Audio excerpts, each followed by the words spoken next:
to please come up to the front and sit here. Millicent, please. Mr. Munoz, in the middle. James Legg, just on the side there.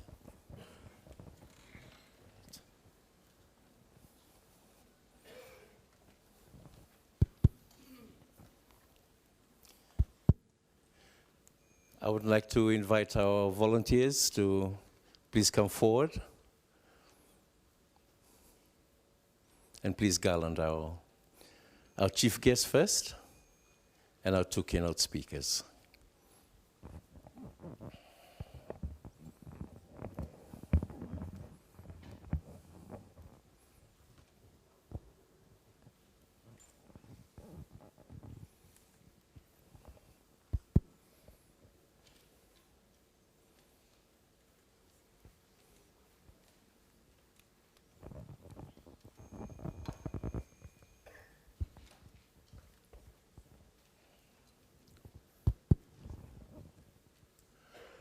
A round of applause, please.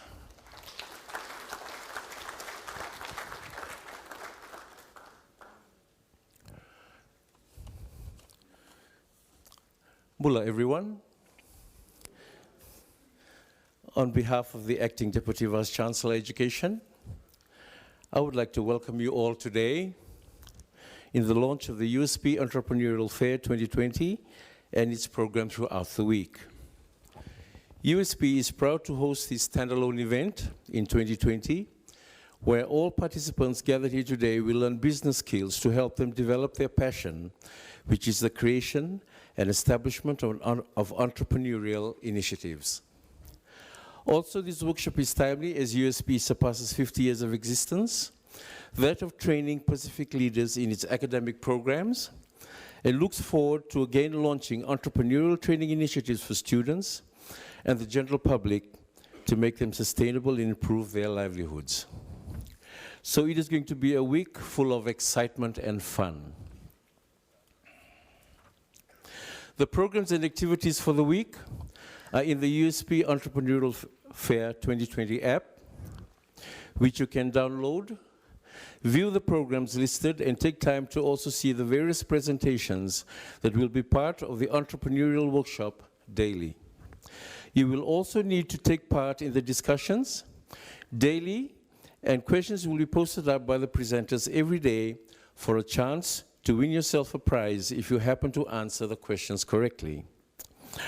I would now like to invite the Acting Deputy Vice Chancellor Education, Professor Chito Vonole-Lai, to please introduce our chief guest. A round of applause, please.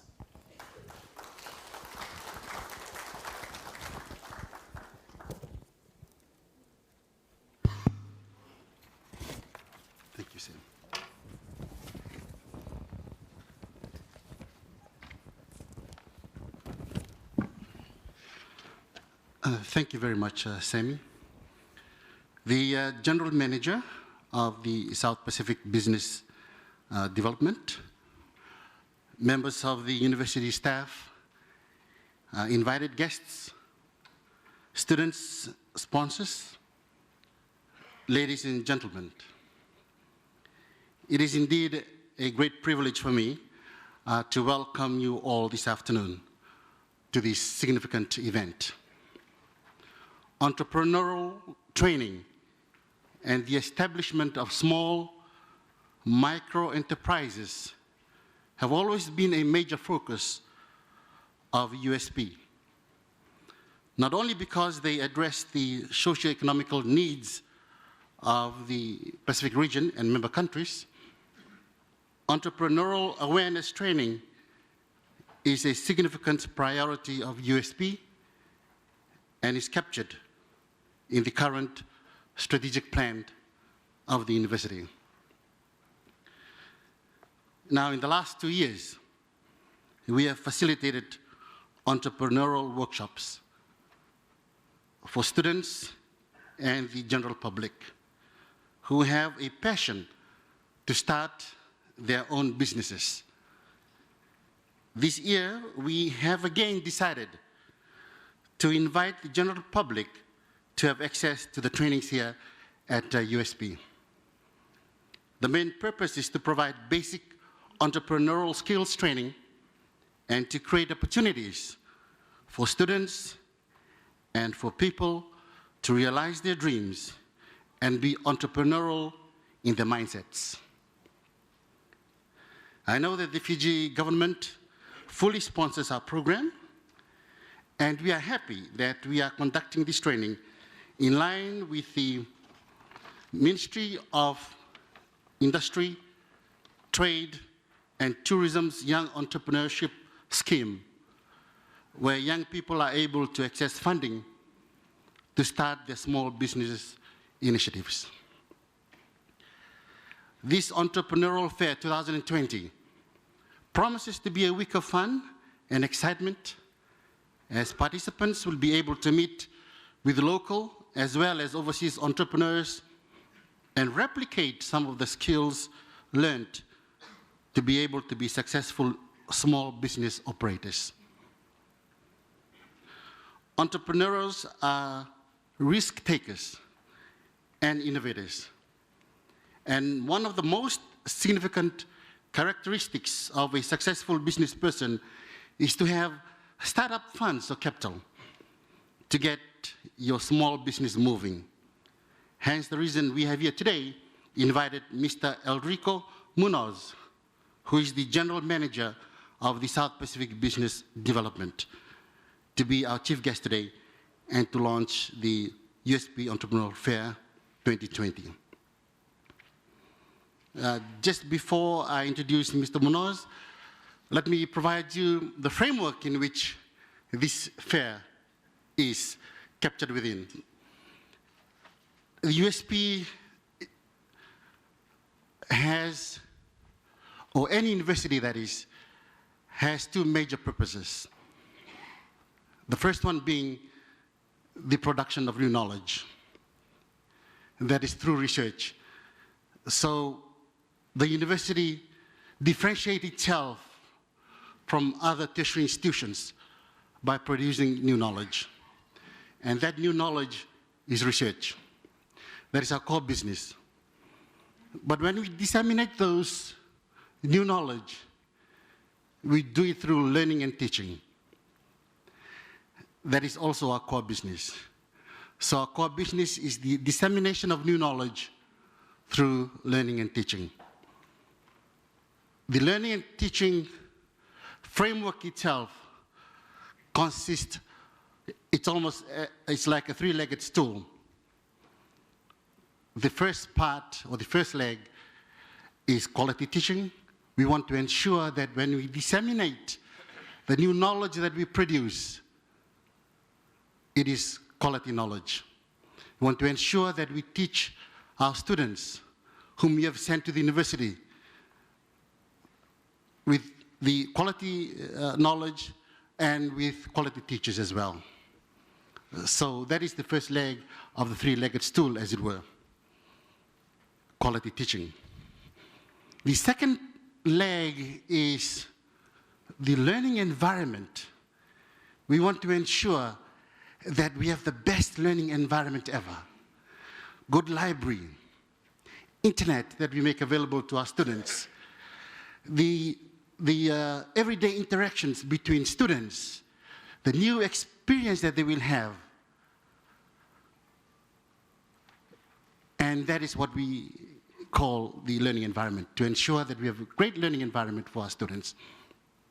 And finally, the third-legged stool of this framework is student outcomes and gain. In other words, we would like to ensure that when the students leave this university, they have life learning skills. They have employability skills, which include entrepreneurial skills. And that's how, and that's why this fair is placed within that framework, so we can understand why it is we are also doing it here at the university. It is to ensure that not only do we teach our students quality knowledge, new knowledge, but also we provide skills that will enable them to go out there in the field and work, have lifelong learning skills, as I mentioned, employability skills and entrepreneurial skills. So with that, I will now introduce our chief guest today, Mr. Munoz. Yes. Briefly, Mr. Enrico Munoz is the general manager of the South Pacific, let me get that right, the South Pacific Business Development Microfinance Fiji Limited, the largest microfinance institution in Fiji, and also a consistent winner of the RBF Microfinance Service Provider of the Year Awards. He is contributing writer to the Fiji Entrepreneur magazine.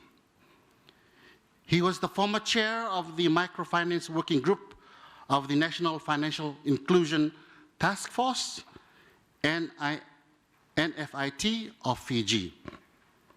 Prior to joining SPBD Fiji in April 2011, he used to be the regional portfolio manager for Southeast Asia and the Pacific of Kiva Microfunds, the largest peer-to-peer microcredit website in the world, which is supported by PayPal as an expression its corporate social responsibility. He's responsible for the development of the market for Kiva in this region. Prior to joining Kiva, he used to be the general manager of the South Pacific Business Development, a microfinance institution based in Apia, Samoa, between the year 2007 and 2008. In just a span of 10 months, he was able to transform SPBD into a viable MFL, a feat which his predecessors, I'm told, were not able to accomplish ever since the establishment of SPBD in 2000. He also used to be the managing director of Vanwoods Microfinance based in Port Vila, Vanuatu.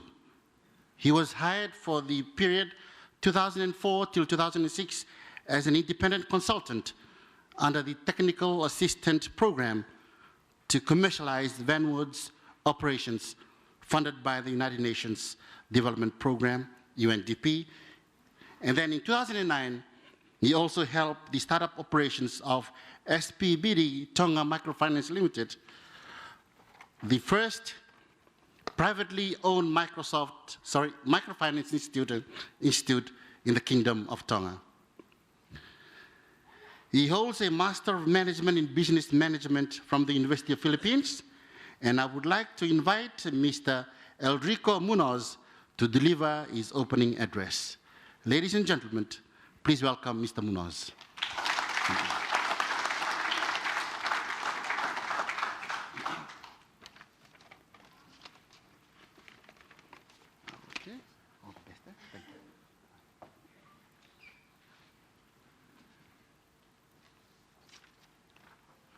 Thank you so much, Professor Chito, for a very generous introduction.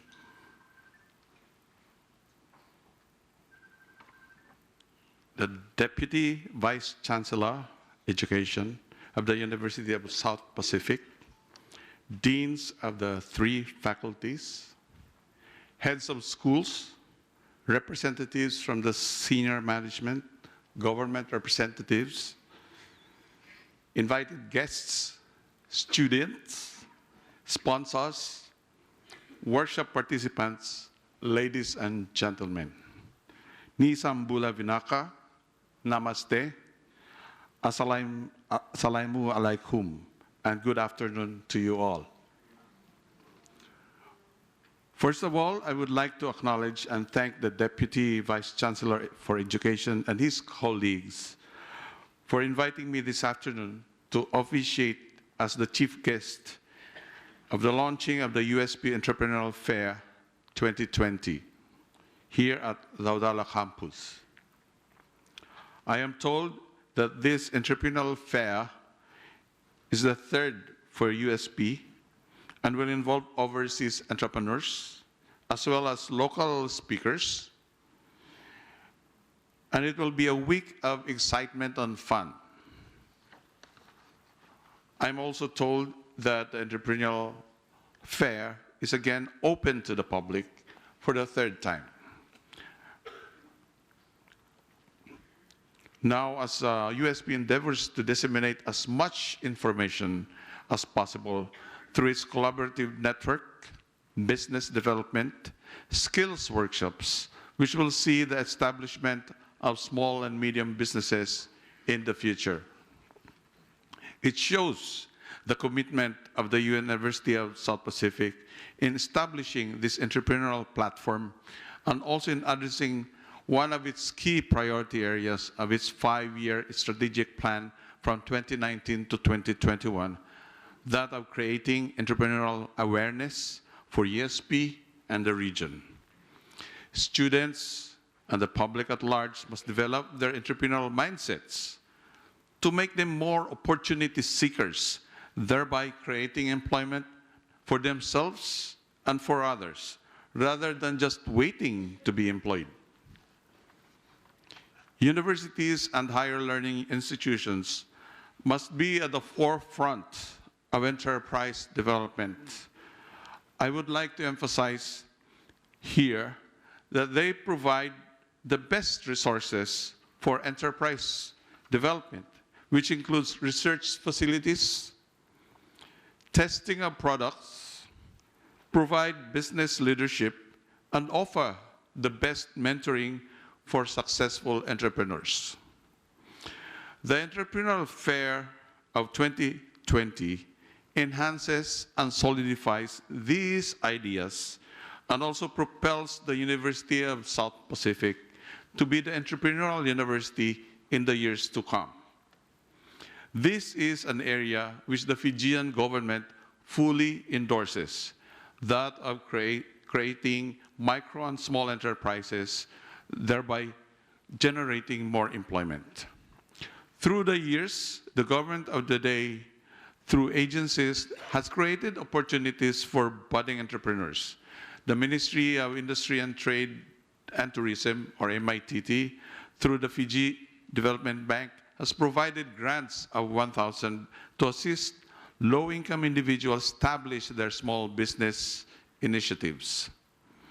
Since 2018, the MITT also has launched the Young Entrepreneur Scheme, or YES, to assist young people and graduates convert their innovative ideas into viable businesses. I encourage the young people who are part of this workshop to utilize the benefits of the YES program and realize their dreams. The Fiji Development Bank has facilitated the SME Awards to successful entrepreneurs for several years already, and this shows the support and commitment that FDB has in SMEs in driving the Fijian economy. I must also add that the Fiji Development Bank is one of the major funders of SPBD here in Fiji. And in fact, the partnership between FDB and SPBD has gained a lot of reputation, a good reputation for FDB, that they won an international award for this kind of partnership. From the private sector, the organization that I am representing, the South Pacific Business Development, has been in the forefront of developing women entrepreneurship in the region. Now celebrating its 20 years in the region, SPBD has spread its operations in Samoa, Tonga, Fiji, Solomon Islands, and Vanuatu. SPBD's core business model of organizing solidarity groups of women entrepreneurs across hundreds of villages in the region has proven to be successful. While the small loans ranging from 1,000 to 7,000 are for 7,000 Fijian dollars are for their individual businesses, the members of these groups support and learn from each other. Some of them have grown and diversified their businesses, that they have inspired the SPVD in Fiji to develop the Fiji Bloom program. Through this program, these women entrepreneurs are able to transform their informal income-generating ventures to formally registered and licensed small businesses. They can now have access to bigger loans for as much as 20,000 Fijian dollars with a corresponding financial literacy, business coaching, and acceleration support services. SPBD also believes in building partnerships with the government, the civic society, the academe, and even other business organizations to create synergies in program implementation and avoid wasteful duplication of efforts. May the 2020 Entrepreneurial Fair be a good avenue for a potential collaboration between SPBD and USP, not only in Fiji, but in the whole South Pacific region as well. At this juncture, I must also acknowledge USP's efforts in providing this wonderful platform in training of our young people and the people who have a passion to start their own businesses and access funding provided by the government and the private sector. I firmly believe the development of micro and small enterprises will not only provide a pathway to close the gap that exists between the employment market and the tertiary institutions, but also raise the standard of economic sustainability and the hopes of our citizens. With our small island economy and market size, coupled with our very competitive labor market, which is further compounded by our rather limited employment opportunities, Fiji's problems and challenges are indeed varied. In view of this, I dare say that entrepreneurship development provides the impetus for a vibrant economy. Ladies and gentlemen, entrepreneurs are risk takers and doers, not just dreamers. They address unmet needs and wants. They search for change, respond to it, and exploit opportunities. They bring innovation to their daily lives and explore niche markets. They accept challenges and always stand up when they stumble. They build resilience to the work that they do and create a legacy when they are successful. I would like to urge everyone present here today to access the many opportunities created by the University of South Pacific in providing training and entrepreneurship during this one-week event. Participants should be made aware that for the third time this year, Campus Life has created an event app as a tool which participants can use not only to disseminate information, including the week's program, information by the presenters, including their profiles, gain access to their online documents, but also as a learning tool for participation during the week-long event. Please utilize the mentoring aspect, which will be a feature of Tuesday's program. I believe that mentoring, guidance, and drive and motivation propel the budding entrepreneurs to greater heights. Please listen to the successful entrepreneurs, learn from them, and replicate some of their skills in order to be successful. To the Deputy Vice Chancellor Education, deans of the 3 faculties, staff, participants from the private sector, students, and sponsors, I would like to thank you all for your attendance today. And may I wish the participants of upcoming workshops success in your deliberations. I have much pleasure in launching the USP Entrepreneurial Fair 2020. Vinakavakalevu, Dhanyavad, and God bless.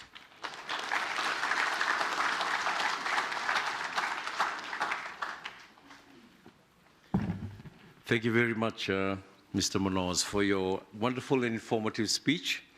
I'm sure that everyone sitting here today will be looking forward to your presentation later on in the week on the South Pacific business development opportunities and small and microfinance benefits and initiatives. Thank you very much.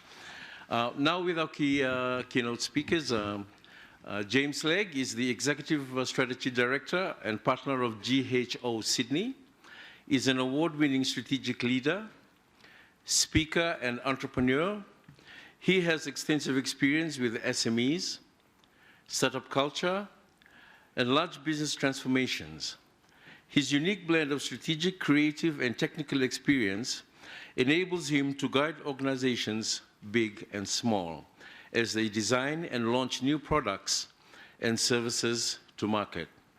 His current business activities range from strategic consultancy to some of the world's biggest companies, including Combank, Dyson and Electrolux, to technology startups, and even landscape gardening. James was also head of marketing and business development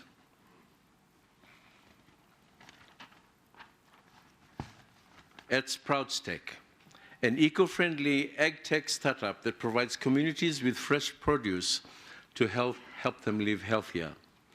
Originally hailing from the UK, James now lives on Sydney's northern beaches with his partner, Katie, and dog Jasper. He enjoys surfing, fishing, and traveling. I would now like to invite Mr. James Legg to please deliver his keynote address. Ladies and gentlemen, Mr. James Legg, please.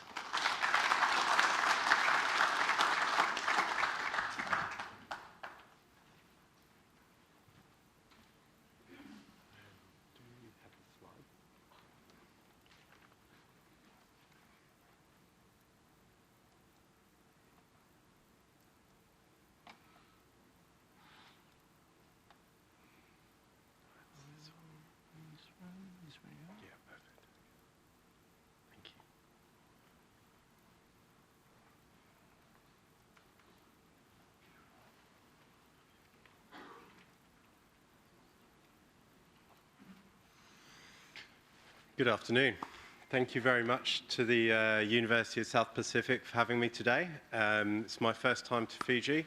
What a beautiful country this is. Today I'm going to talk about how to be more startup. And it's very exciting in a world where there is so much opportunity for small business individuals to leverage technology to bring enterprise to market. But what is a startup? Well, here's a complicated description from a gentleman called Eric Ries, who's the author of The Lean Startup. And that is, a startup is a human institution designed to create new product services under conditions of extreme certainty. Now, to put it simply, human institution, that's people like you and me. Products and services, well, we know what those are. And extreme certainty, well, in today's world, uncertainty is more common than ever. But there are some things that we can learn. A little bit about me. I work with some of the biggest companies in Australia and the world, helping them actually to be small again, to be more startup. I sit on the advisory boards for a number of technology startups, in particular as an investor in one called Village Co, food service technology. I'm the co-founder of a lifestyle brand called Geordie James, and I'm also the co-founder of a landscape gardening company in the UK, and they are now one of the biggest design and build companies. And I'm also former head of marketing and business development for Sproutstech, Australia's first commercial indoor farm, vertical farm. And that's what I'm going to bring to life today for you. Now, through my experience, I've identified three very simple things that we can do. Three principles for startup success. And they are: think big, start small, and fail fast. And what I'm going to do today is take you through some of my experience at Sproutstech, dealing with each one of these principles as we go, and also tell you about some mistakes I've made. Because in reality, business is just about being human, and as humans, we all make mistakes, and we should embrace those on a learning journey. In front of you, you'll see a Sprout Stack indoor farm. So Sprout Stack is an indoor farming company. What that means is that they use artificial light and nutrients to grow fresh produce all year round. Instead of using the sun, we use UV lights, and instead of using the soil, we use a coconut husk, recycled coconut husk, and the water that flows through the trays that the plants are in delivers the nutrients. Within these vertical farms, Sprout Stack can grow everything from lettuce to microgreens to herbs, fresh herbs, and even, as you can see here, strawberries. When I joined, this was the first thing I did, was make a good salad. Now, when I joined, the founders of Sprout Stack gave me one simple task. It was to turn this fresh produce into revenue. Sounds easy, right? Sell lettuce. So for 8 months, I was essentially a lettuce salesman. But it was very important because we had to sell that lettuce to prove to the marketplace, to prove to investors like our chief guest, that we were a business, and that as a business, we could scale and grow, feed others, other communities, and create commercial success. So it's one thing just to have an idea, but it's another thing to turn that idea into a business. But the starting point must always be to think big. Entrepreneurs are dreamers. They dream of a better world. They dream of solving the problems that no one dares try and solve. And at Sprout Stack, this was no different. Often, a startup will talk about its mission or its purpose. To put it even more simply, it's your why.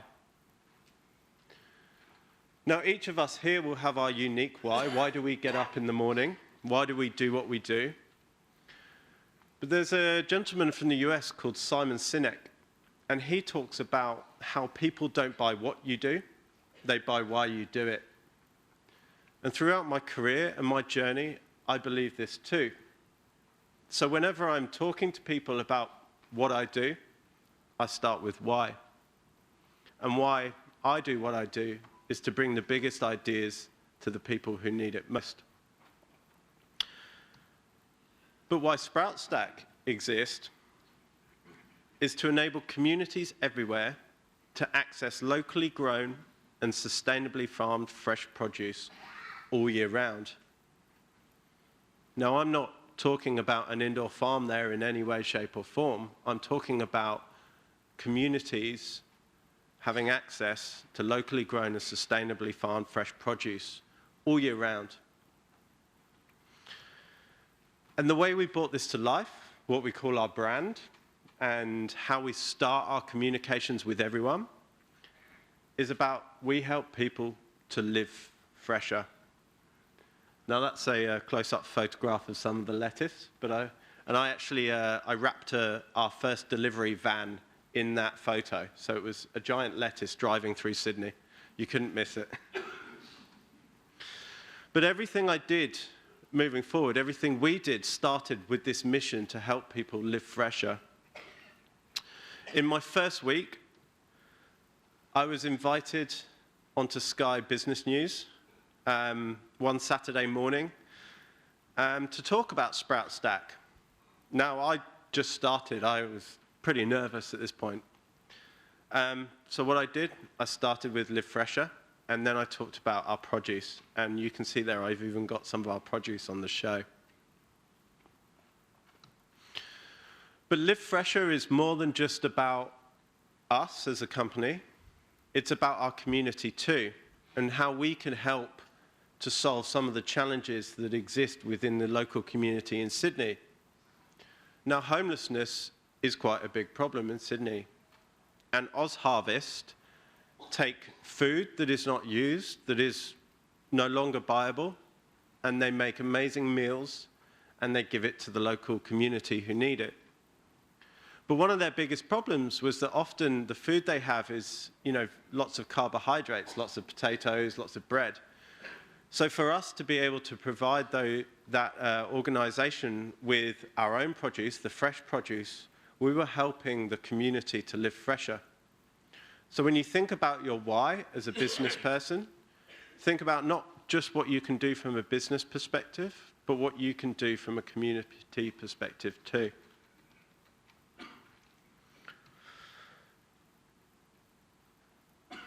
That's meant to say number 2, sorry.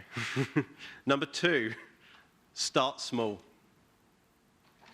Now, thinking big is good, but as we heard previously, it doesn't turn into a business. And often, when we start our businesses, we are faced with no money. We have an idea, but we have very little resources to deliver it. It might be just yourself. And for Sprout Stack, there were 2 of us. Now, within my first week at Sprout Stack, I had one goal, and that was to take the fresh produce and to try and sell some. One goal, 5 days. So I had to learn about the produce, I had to go on Sky News, and then I had to go and sell some. Now, my background is big companies, access to lots of resources, designers, advertising, everything. But when it was just me, it was something else. So I was determined to go to market no matter what. Now, I don't know if anyone's tried to print labels using Microsoft Word, but it's not very easy. But we managed it. On the left is a pot of what they call purple basil. It's a microgreen. It's used for decoration by chefs. It's very, very nice. And it came in the pot from the farm. And so we were like, well, how do I give this to someone? Do I just hand them the pot? No, that can't be true. So what I did was we found some sleeves, and that was the 3rd sleeve I bought. Everything went wrong, everything. I printed this sticker with my own telephone number on it because I wanted to speak to every single person who wanted to buy this produce. And I bought some brown paper bags to put 3 pots in. So I could give this to local chefs, shops, cafes, anyone who would have it. And on that brown bag was the first advert I ever wrote for Sprout Stack. The freshest produce grown locally all year round, and with my phone number on and the logo. And that was all I could do. But do you know what? It was enough. And I went out in my car around Sydney for 2 days, a Friday and a Saturday. This is what the back of my car looked like. I had my labels, I had my bags, I had my, my produce, and I would give it to anyone who would listen to me. And that day, I got 1 customer. 1. I gave out 100 bags. But what I learned from that 1 customer, this is my friend, Jason. He wasn't my friend then, but he's friend now. He's a head chef at one of Sydney's most famous restaurants. And he saw in that produce what we were trying to do all along. He said it was the freshest produce he'd ever seen. And that was because 2 miles away, it came from the farm.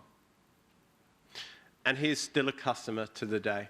Even though the products have shifted and changed and evolved, as they always will, he is still a customer.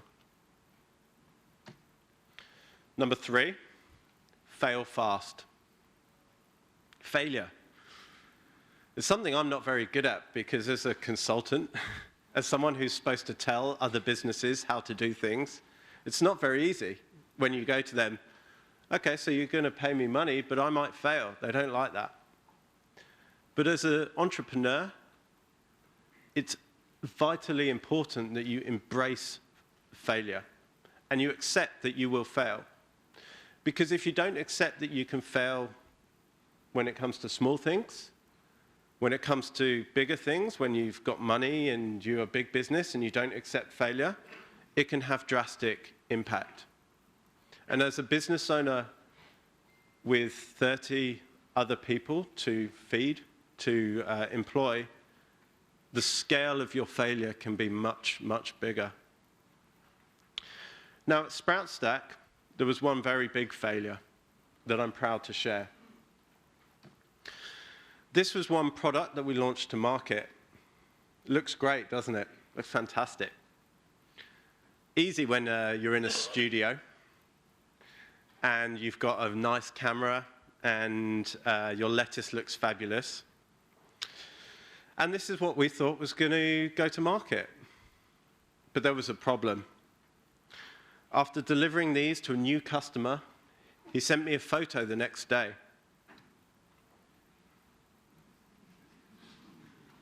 Uh-oh. Doesn't look very nice now, does it? There was a big problem, and that problem was the packaging. Now, packaging, I didn't expect to be my biggest problem at SproutStack, but it definitely was. And today, the startups that I'm advising, packaging always seems to be the biggest problem too. Because number one is when you're a startup, you only want small amounts of packaging. And no one wants to sell you small amounts of packaging. Number one, because they have big companies who want millions of packaging. But also because it doesn't make sense, right? You buy small amounts of packaging, it costs you a little more than the product itself. But that's okay, because you know that when you scale, things will be better.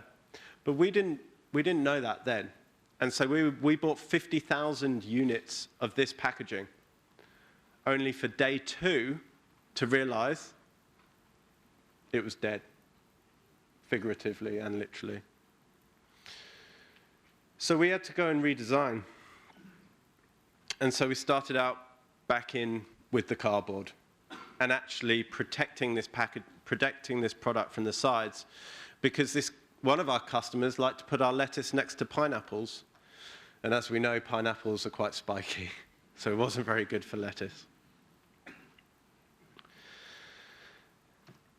And at the end, this is what it looked like. Now, you think that's done, but actually, we had a bigger problem, and that was the product itself. We thought this idea of a living salad, everyone would love. I loved it.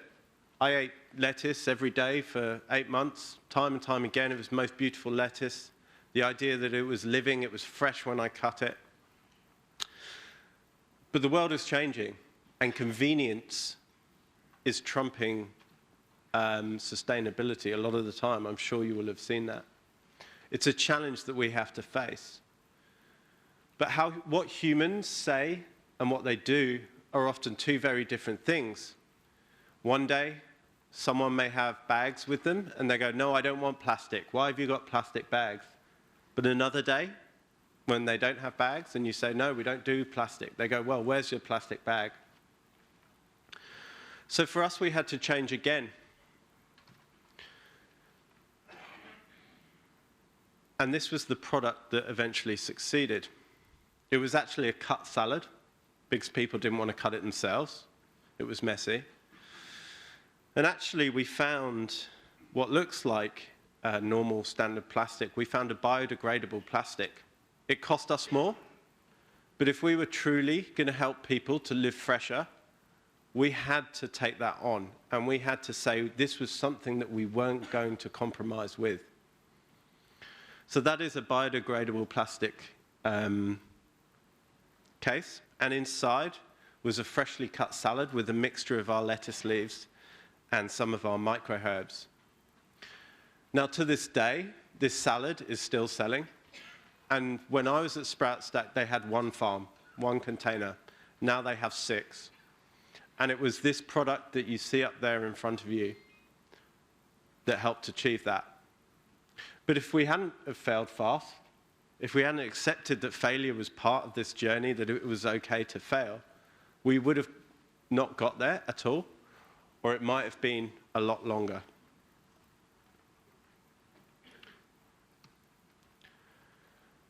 So I'd like everyone in this room to think about 3 very simple rules. Think big, start small,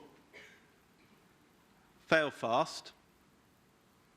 And my question to you is, what are you waiting for? Thank you very much.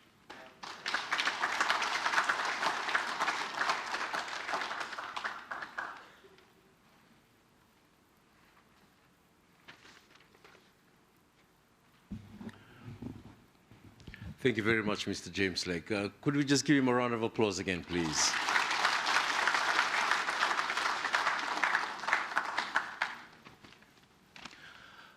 Ms. Millicent Bhatti from the Solomon Islands is 28 years old, is a passionate social entrepreneur, operating 3 social enterprises and holds various entrepreneurial roles in the Solomon Islands. Her entrepreneurial journey began in 2015 as the founder of Millicent Designs, a multidisciplinary design company specializing in communication design set up to tackle illiteracy within the development space. In a country where only 17% of the population is literate, Millicent uses the structures of traditional oral storytelling practices through pictorial techniques to educate communities and bridge a gap in communication. This work includes translating political pledges, the electoral process, and complex land settlement concepts for large infrastructure projects to ensure that marginalized groups can engage and make informed decisions. Her work in tackling literacy in Solomons recognized her a recipient of the prestigious Queen's Young Leaders Award in 2018,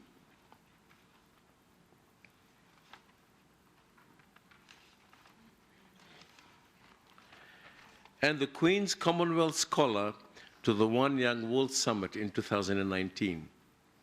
Millicent is also co-founder of Soulbridge, an innovative solid waste solutions partnership distributing biogas in rural areas in the Solomons, as well as co-founder of Market Basket, a farm-to-door delivery concept supporting over 70 partner farmers in northeast Guadalcanal. As the current chairperson of the Young Entrepreneurs Council Solomon Islands, a triple P established between the Solomon Islands government and Solomon Islands Chamber of Commerce and Industries to tackle high youth unemployment, an advisor to the YHER Pacific Program, a mentor and various speaking engagements, Millicent continues to advocate and work to support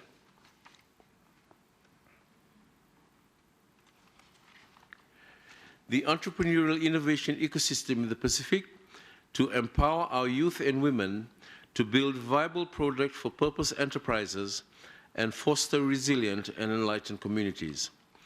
I would now like to invite Ms. Millicent Bhatti to please deliver her keynote address. Ladies and gentlemen, Millicent Bhatti, please.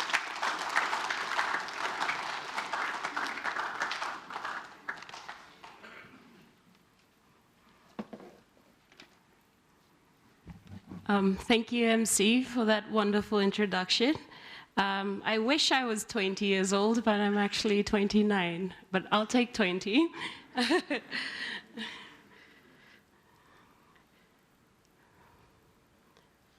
me just pop this. Oh.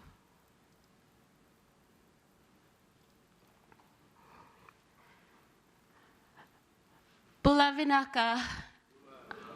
And good fala afternoon, all my friends, One-Talks, all the actors and enablers in our beloved Pacific's entrepreneurial ecosystem. I too share with my fellow keynote speaker that what an absolute honor it is to be here today at this very junction where all of our different but respective entrepreneurial journeys meet. It's wonderful to have this opportunity to weave together through sharing of our stories, data, knowledge, the pains and the gains, in order to sort meaningful relationships and bridge together our roadmaps.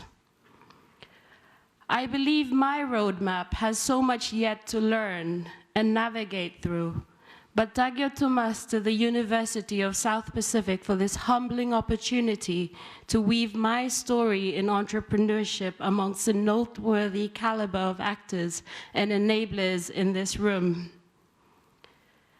Back home, in the Solomons, I consider myself very fortunate to be in this space where, as an entrepreneur and the current chair to our Young Entrepreneurs Council, I am both an actor and an enabler in our nascent entrepreneurial ecosystem.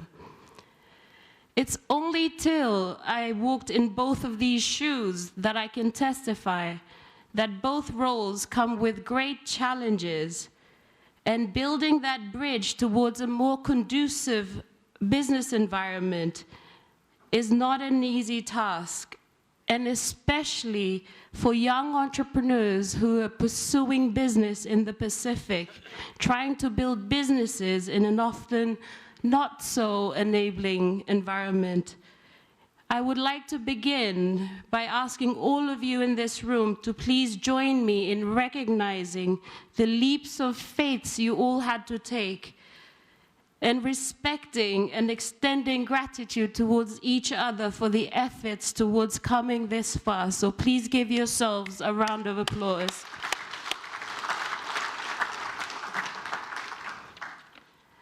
I must admit, though, I often struggle to label what I am. But at the crux of everything that I do is my why. And fundamentally, that is to bridge gaps. I currently operate 2 social enterprises, Soulbridge and Millicent Designs, and actually launching my 3rd Market Basket later this year. In this massive landscape of entrepreneurship, I choose to be a social entrepreneur, running business models that are profit for purpose to improve the livelihoods of communities in the Solomons and hopefully the Pacific. Market Basket, not quite like Sprout Stack, but launching later on this year, is realizing that 90% of the livelihoods of our people in the Solomon Islands, and I'm sure all across the Pacific as well, is heavily dependent on agriculture and fresh produce. But in the capital of Solomon Islands, Honiara, we only have 3 spaces in often very bad conditions where a lot of our farmers are competing for space every day, morning and night. And a lot of these farmers are traveling 10 hours, taking boats, and coming to the market only to find that there's no space. And a lot of them, 90% of them coming to the market are women. So Market Basket is a simple farm-to-door concept of which we're actually piloting with farmers in the northeast of Guadalcanal to improve their access to market and alleviate the pains faced with selling their local produce. Soulbridge was established as a partnership in 2018 with Bridge Australia. It's a solid waste solutions company where we currently support remote communities in the Solomons and boarding schools with biogas plants and setting up of composting toilets in remote islands. This year, we are also working towards the viability of promoting a factory in Honiara, turning waste into affordable housing and structures in collaboration with our Nev House partnership established last year. So this is something really exciting, particularly for cyclone-prone areas in the Solomon Islands, turning waste into affordable housing for our people. But my journey into entrepreneurship began with Millicent Designs, my multidisciplinary design company I founded in 2014. As MC mentioned in my introduction, I specialize in communications design. And it's quite ironic because even though I specialize in communications, please note the design. I can't talk in front of a big group to save my life.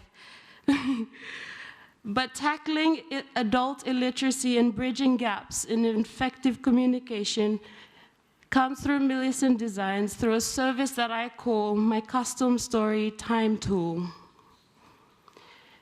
In the Solomons, we have more than 5,000 villages scattered across 992 islands.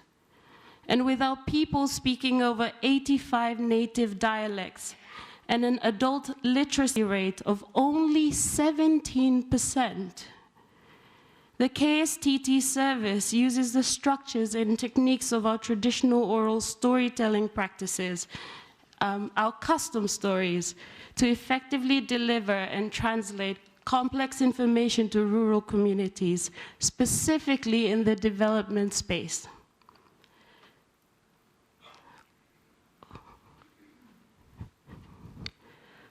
And this was me meeting the Queen in 2018, having been recognized for the work I currently do with custom stories.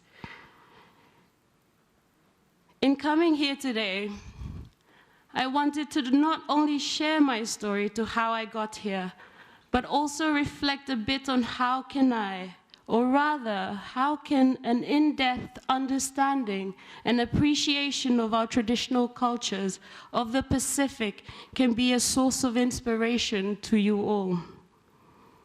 My why stemmed from the desire to actually bridge my own gap. Although I am of Solomon heritage, I was raised by my British stepfather and spent most of my childhood in Indonesia since the age of 10. We left the Solomons during the ethnic tension. So growing up outside the Pacific also meant that the concept of home became more obscure as I grew older. As a third culture kid, I struggled a lot with finding my own cultural identity, resulting in this dire need to reconnect back to my Solomon heritage.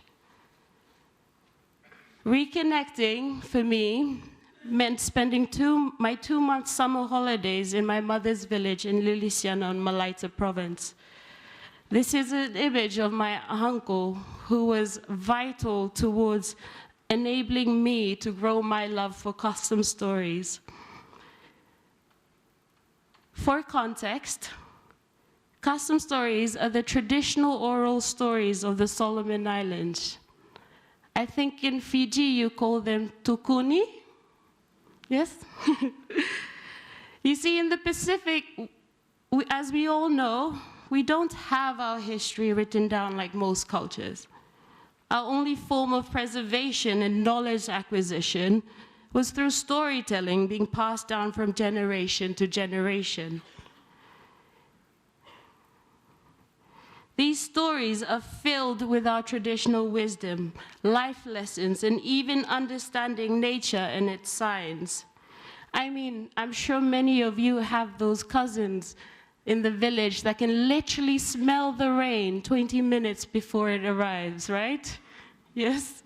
And here I am, you know, so disconnected, and ironically, I have to rely on my phone for connection to understand what the weather would be like. And as you all know, in the Pacific, our very temperamental climate and lack of connectivity sometimes, it's not often accurate. So I can always trust my cousin, you know, when's the rain coming? Can you smell it? But these are stories behind how these islands came to existence, why that woman dances under the moon. Why should we not pick this tree from this fruit from this forbidden tree? And why we shouldn't trespass this taboo area? And also why every morning my grandmother waits on her veranda for a big brown butterfly to deliver her morning news. I vividly remember being in the village one morning, and we were sitting down for breakfast when this big brown butterfly landed on my grandmother's arm, fluttering sporadically. My grandmother, after her careful observation and her usual hello to the butterfly, she noticed that on this butterfly there was a chip on its back right wing. Immediately, she sat down and started to wail.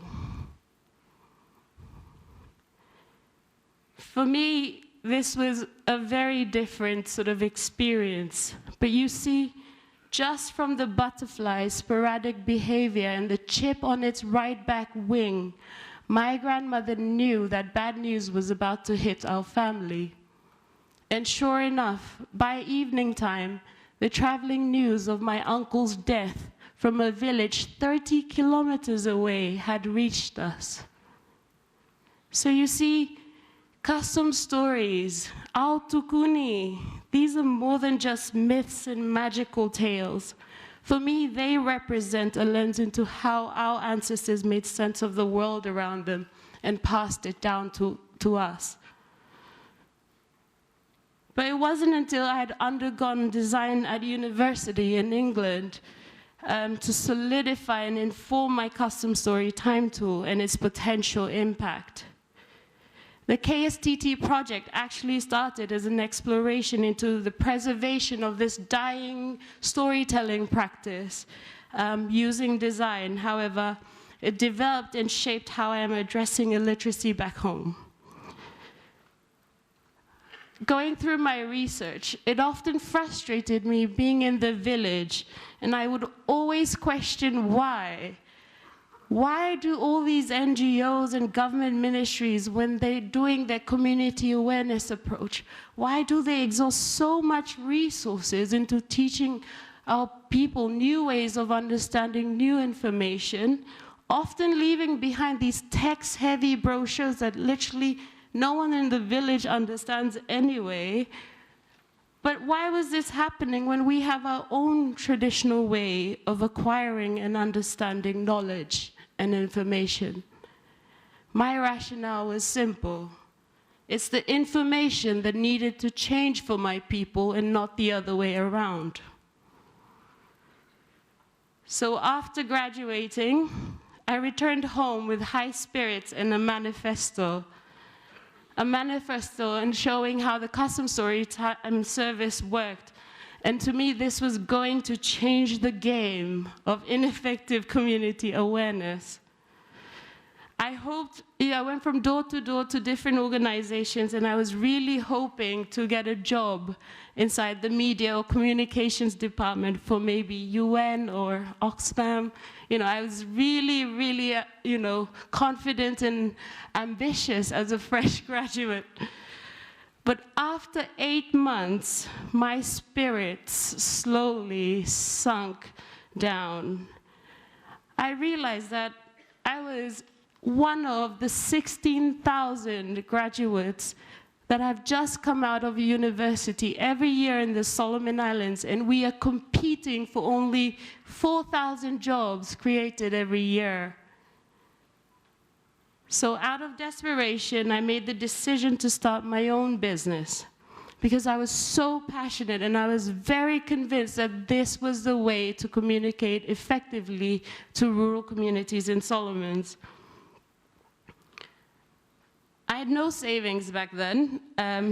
My parents were also not in favor of this pursuit. So I resorted to a gap I've always seen in the market to raise my capital.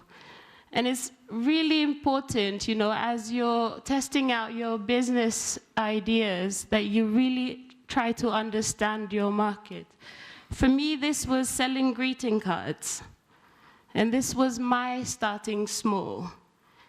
It was approaching Christmas time, so I developed a catalog of Solomonized Christmas cards and went door to sell them to the expat community because I knew they liked cards and I knew they had money. In my first week, I received an order for 20 cards. By the second week, this grew to 300.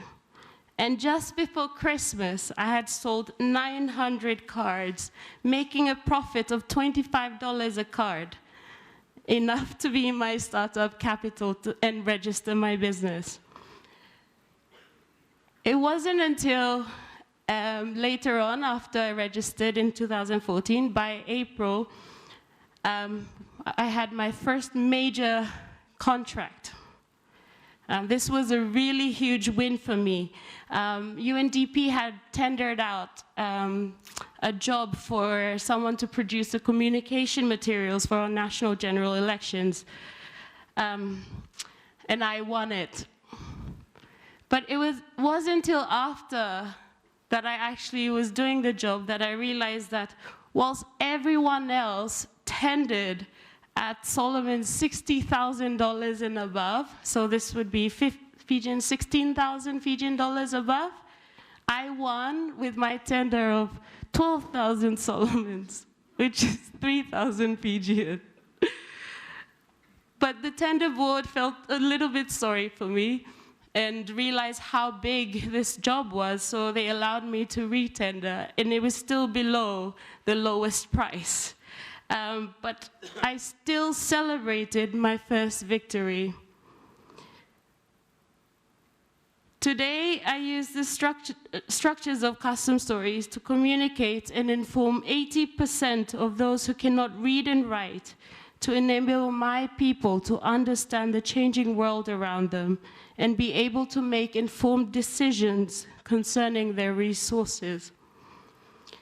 The organizations that didn't give me a chance at employment have become some of my biggest clients for KSTT. For the largest infrastructural project in Solomons, the Tina Hydro Dam, KSTT was used to alleviate landowning groups' concerns over the ecosystem. For the team's community awareness approach, I designed and supported the strategy and helping to paint the bigger picture with just 6 pull-up banners that were used across communities along the river. Currently, for the proposed Bina Cannery tuna processing plant project, expected to be the first largest development in Malaita province, KSTT is being used to support the land settlement phase, reversing the tainted impression of a trustee which logging has destroyed, and rebuilding the Bina community to trust again. If you can see on these images, this particular Bina community in the Solomon Islands, their ancestral totems and something they really put pride and belief in security and protection often come in the totems as shark.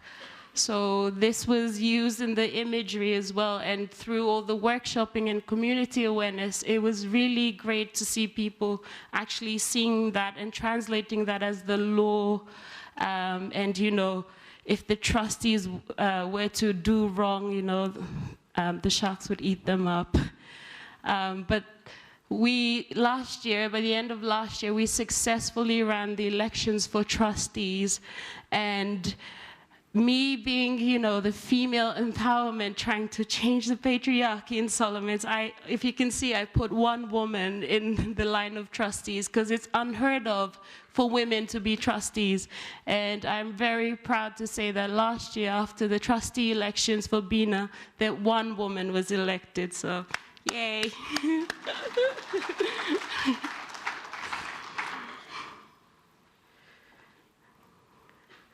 For our national general elections through the UNDP Sexet project, since 2014, I've looked after the communications and civic voters awareness, communicating the new biometric system, and as well as campaigns to empower more women in political participation and leadership. So I've now looked after 2 consecutive national general elections using KSTT. And trust me, I've learned my lesson from that 3,000 Fijian. But it's one thing to produce effective communication, but it's also another to ensure that it is wide-reaching to the 5,000 villages that mostly need it. Dissemination of information is a huge challenge that all of us in the Pacific face. For our national general elections, the question posed was simply, what do we know that reaches the most remotest parts of the Solomon Islands? Rice. It was very as simple as rice. So leading up to our national general elections last year, through an MOU that we signed with Solrice, we attached all our civic awareness communication materials on bags of rice and shipped out more than 400,000 materials. You see, sometimes, as you're thinking big, it's also always great to realize that the simplest things bring about great impact and can also be great case studies for innovation. Of course, the development project infrastructure development space in the Solomons, the market is super small. So in order to be sustainable, Millicent Designs has to have different revenue streams. And this is why I call it a multidisciplinary design company, because I also do commercial branding and product design for various companies in the Solomons. And I also do interior design for office spaces and residential areas. As we know, the road to sustaining a business is not easy. And failure, as my fellow keynote speaker also mentioned, has also become my best friend throughout the process. I had to diversify a lot to test the markets, as a lot of these ideas were fresh. This is a sample of something I thought would have taken off. It was using our custom sort of mats and sewing them onto really beautiful dresses. The market I had identified for this was young students and their high school formals. So I started designing these dresses. I designed about 300 of them thinking, yes, this would sell. When in actual fact, formals are not a big thing in my country. And parents didn't want to pay for these dresses. So this was a huge learning lesson for me, and what I consider to be one of my failures amongst a lot of failures in order to sustain Millicent Designs. So sustaining and growing the future of custom storytime also lies in a working dream to engage our young population to collect, preserve, and build our own resource of custom stories so that we don't lose our history and they too can afford the same opportunities I've been blessed with. So this is a platform that we're currently working towards in how we can utilize and incentivize young people so they can have publishing rights towards the custom stories that they help us collect and preserve. It's important for me to share that part of my journey with you, because when we often think entrepreneurship, when does it really begin? We often think that it begins when we decide to start a business. And sure, that's a large part of it. But being entrepreneurial, if we genuinely take a step back and reflect on our own journeys that have led us to be here today, we need to realize that our small acts of problem solving have all along embedded the entrepreneurial spirit within not just business owners, but all of us. University for me was an invaluable foundation towards my journey into realizing and understanding, that understanding is always deeper than information. In this day and age, with so much access to knowledge and resources, you don't need university to realize that. But it's encouraged me to have the inquisitive and investigative lens that constitute what I believe is my entrepreneurial spirit, to always question and act. Just like you did when you were a child, always questioning and acting. So to everyone in this room, I encourage you to continue to ask, why not? Continue to investigate why something cannot be done. And if you reach a valid reason why it can't be done, then move on to the next question. But if you don't, and most often you won't, then there's an opportunity just waiting for you to harness. Form a community of people who support you towards fixing the systems we believe are built for failure. 80% of my closest friends are not business owners or entrepreneurs.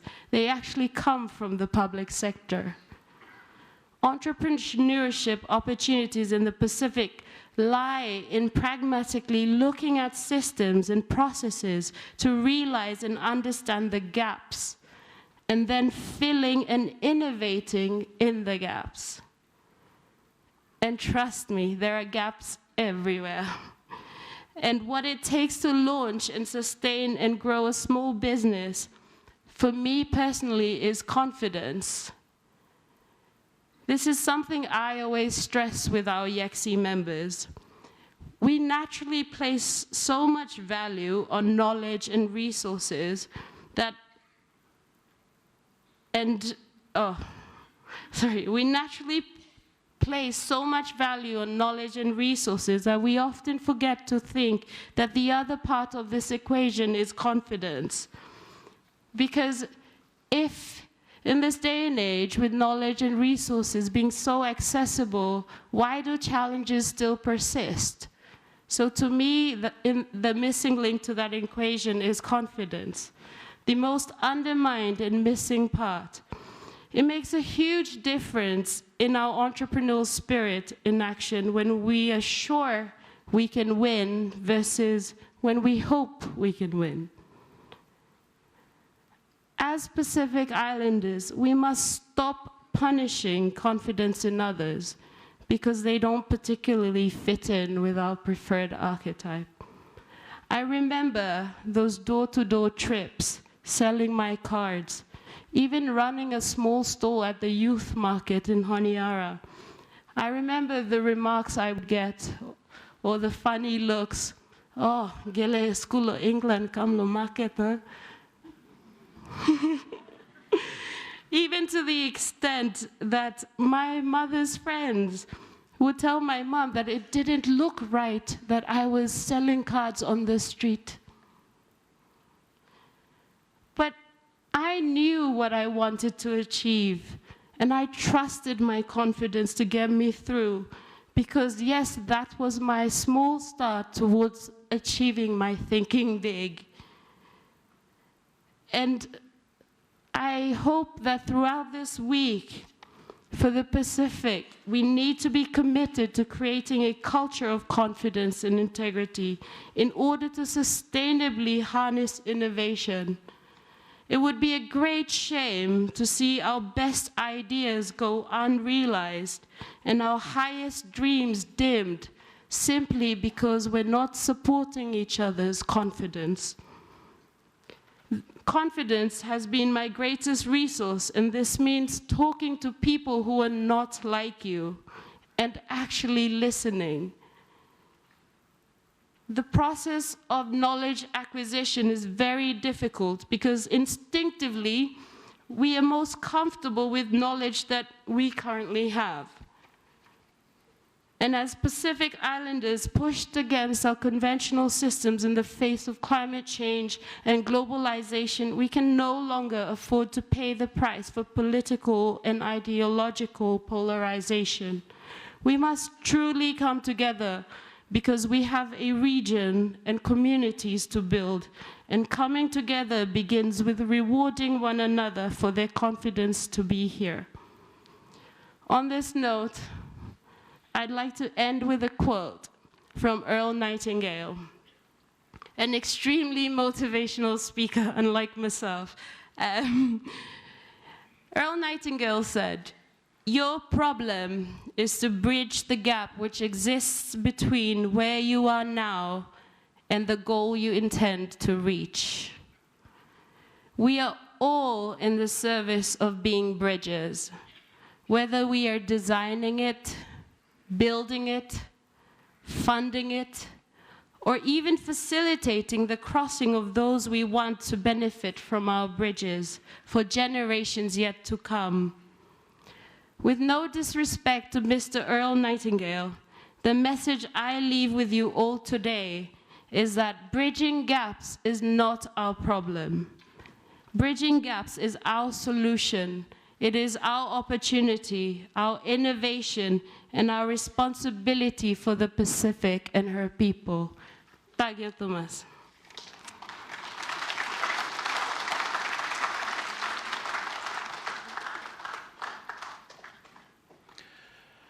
Right, there you have it. A very inspirational speech indeed. Thank you very much, Millicent Barty.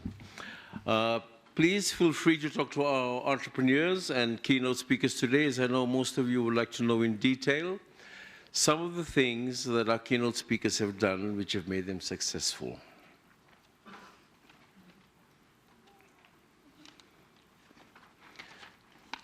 Right, I would now like to invite Mr. Pratish Raj, our first-year events coordinator from Campus Life, to please deliver the vote of thanks. Ladies and gentlemen, Pratish Raj. Thank you, Semi. I'd like to take this opportunity to thank the General Manager, South Pacific Development, Mr. Alrico Munez. On behalf of the Vice Chancellor and President, thank you very much for supporting this event and joining us today as the chief guest.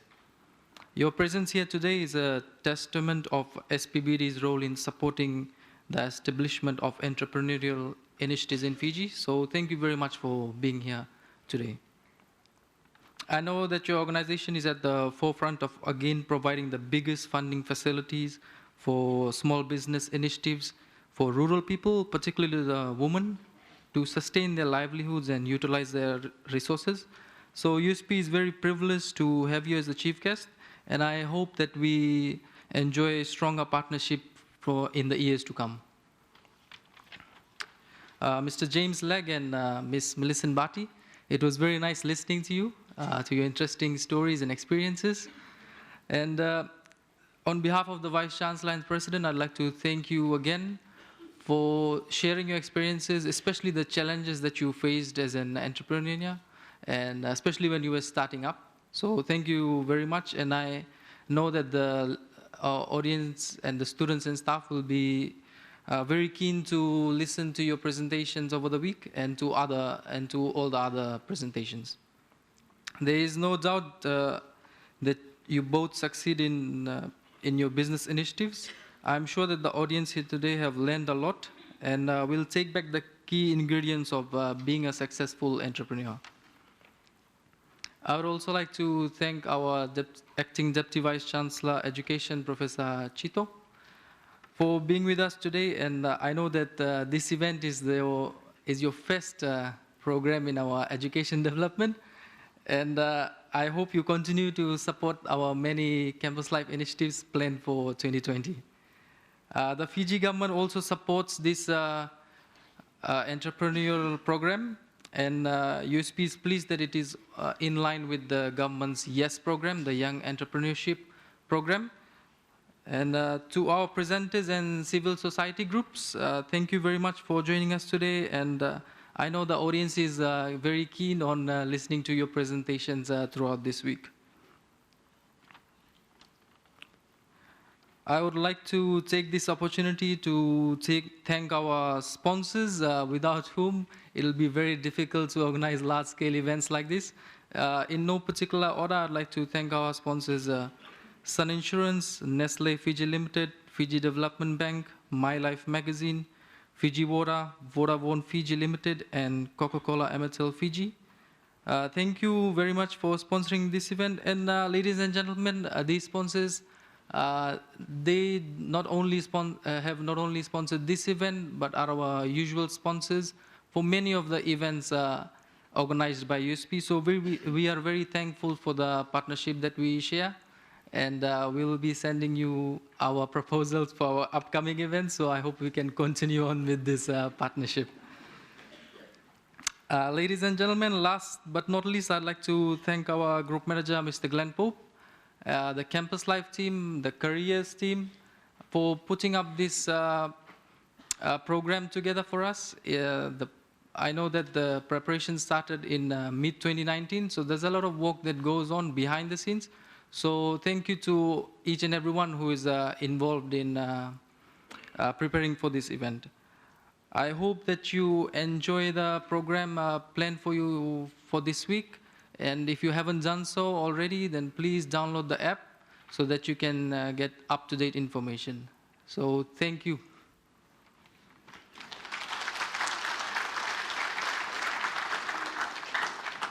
Naka, thank you very much, Mr. Raj.